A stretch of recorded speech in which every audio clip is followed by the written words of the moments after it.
શિયાળાની મસ્ત મજાની ગુલાબી ઠંડી ગુજરાતભરમાં છવાઈ ગઈ છે। સવારે કડકડતી ઠંડીમાં ગુજરાતીઓ મોર્નિંગ વોક અને જીમમાં પરસેવો પાડી શરીરને ગરમ કરી રહ્યા છે, પરંતુ આ ઠંડીની ઋતુ ખેડૂતો માટે ચિંતા લઈને આવી છે, કારણ કે હવામાન નિષ્ણાત અંબાલાલ પટેલે માવઠાની આગાહી કરી છે।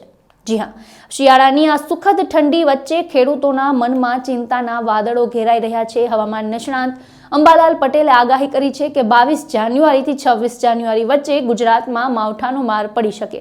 ખાસ કરીને ઉત્તર ગુજરાત, સૌરાષ્ટ્રમાં કમોસમી વરસાદની સંભાવના વ્યક્ત કરવામાં આવી છે। કચ્છમાં પણ માવઠું વરસી શકે છે। ખાસ જાન્યુઆરી જ નહીં, ફેબ્રુઆરી માસમાં પણ હવામાન પલટો આવવાની શક્યતા તેમના દ્વારા જાહેર કરાઈ છે। ફેબ્રુઆરીમાં 3 વખત વાતાવરણ બદલવાની આગાહી કરવામાં આવી છે।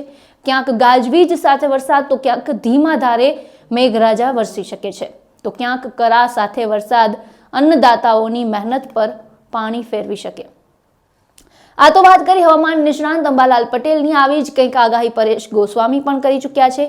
તેમણે શું કહ્યું હતું તે પણ સાંભળો। 23, 24 કે 25 એમાં 3 માંથી કોઈ પણ 2 દિવસ માવઠાના ઝાપટા પડીએ, એ પછી જે વેસ્ટર્ન ડિસ્ટર્બન્સ પસાર થઈ જશે, પણ ઉત્તરમાં ખૂબ બરફ પડ્યો હશે, ત્યાં ભીષણ વરસાદની શક્યતાઓ છે ને એ પછી WD પસાર થઈ એ પછી ફરીથી પાછી ઉત્તરની દિશાના પવનો થશે, એટલે એ પવનોને કારણે 26 થી લઈ અને 30 જાન્યુઆરી સુધી ફરીથી ગાત્રો થીજાવતી ઠંડીનો રાઉન્ડ આવશે। રાજ્યના અલગ અલગ વિસ્તારમાં ટેમ્પરેચર ખૂબ નીચું જશે। ખાસ કરીને સિંગલ ડિજિટમાં પણ તાપમાન મોટા ભાગના વિસ્તારની અંદર જોવા મળશે।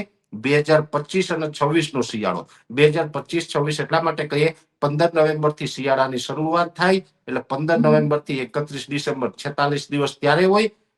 જાન્યુઆરી મહિનો એટલે જાન્યુઆરી 15 ફેબ્રુઆરી એ પણ 46 દિવસ થાય, એટલે 46 દિવસ 2025 ના અને 46 દિવસ 2026 ના, એમ ટોટલ જે આ 4 મહિનાનો જે શિયાળો છે એની અંદર અત્યાર સુધીમાં ક્યારેય નથી પડી આટલી ઠંડી 26 થી 30 તારીખ દરમિયાન જોવા મળશે।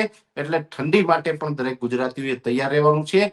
પુષ્કળ પ્રમાણમાં હજુ ઠંડી પણ જોવા મળશે અને માવઠાના વરસાદની શક્યતા છે ને એ પણ પવન સાથે માવઠું થાય એવું ચોક્કસ અમે માની રહ્યા છીએ।